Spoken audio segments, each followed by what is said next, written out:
before Nigeria will come out of the cankerworms of corruption that have bedeviled the country for over 25 years since the return of democracy to Nigeria. Maybe Jesus needs to come down to Nigeria in order to sanitize the political hemisphere in Nigeria as well as our economic sector before we'll be able to attain any form of development. A funeral was conducted in Port Harcourt a fortnight ago, of which many prominent Nigerians and politicians were there paying tribute to the deceased, consoling the family. We all understand that the CEO of Access Bank passed on some weeks ago, and there was a little political rift between the Senate President and the governor of the state. But before I give you the gist of what happened there, let me quickly let you know the Senate President Godswill Akpabio has been alleged to have padded the 2024 budget to over 3 trillion naira, which has never happened in the history of Nigeria before. This revelation is coming as northern senators expressed concern about the alleged budget padding amounting to over 3 trillion by Akpabio. The senator from the northern region have raised concern that Mr. Akpabio and his associate have allegedly incited self-enrichment project totaling 4 trillion naira into the budget through illegitimate means. And according to this revelation, this Northern Forum, during an interview with the BBC Hausa service, ascertained that there were 2 separate federal budgets being implemented. He said, for the last 3 months, we have employed private financial auditors to expensively examine the 2024 budget. We have uncovered significant unauthorized changes and addition in the budget that would have a wide negative impact on the nation as a whole.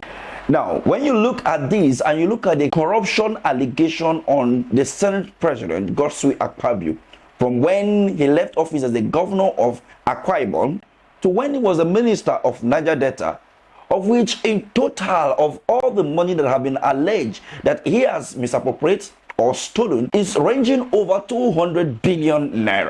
And this is not enough for somebody who has been alleged to have stolen so much money and have not been able to clear himself up. Like I said earlier, he was once used as an example by the new EFCC boss during screening sometime last year. But now there is a fresh allegation that he has padded the budget to a tune of 4 trillion naira. In Port Harcourt, during the funeral, the governor of Rivers State stated that the struggle for political power or wealth is not really necessary if it cannot, at the end of the day, save us from dying. Paraphrasing him. What is all this struggle all about? You want to kill, you want to bury. What is it all about?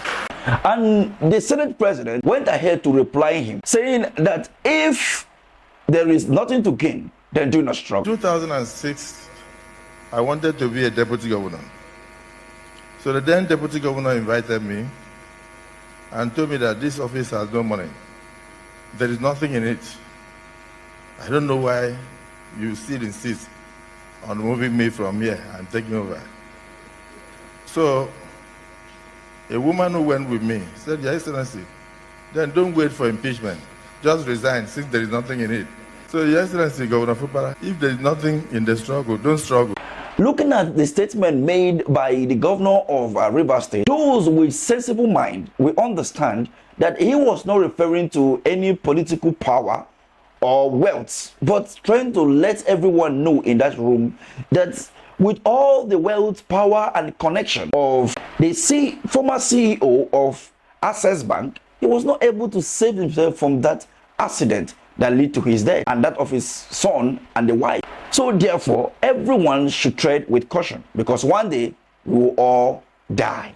But the Senate President, who is being lost to power and probably would like said money, with the so much political crisis that has engulfed Rivers State recently, he went ahead to throw jabs on the governor, of which you have watched already. This is to show that we have reckless people in the aims of affairs and who are not ready to get in touch with the reality of life. Nigerians are reacting, and many people are already calling the Senate President for someone who is so insensitive to issues when some certain things are being discussed or said. You could remember that just barely some days ago, he said that insecurity in Nigeria have reduced drastically since Bola Ahmed Tinubu assumed office as the president. The other day, he talks about sponsored protests, that the protests engulfing Nigeria today because of the hunger is being sponsored by the opposition. This is to show you that these people are living above the realities in Nigeria, and they do really not care what happened next to Nigerians. What do you think about this whole drama that played out and the current allegation on the Senate President, Godswin Akpabio? Let's have your take at the comment section. Thank you for watching.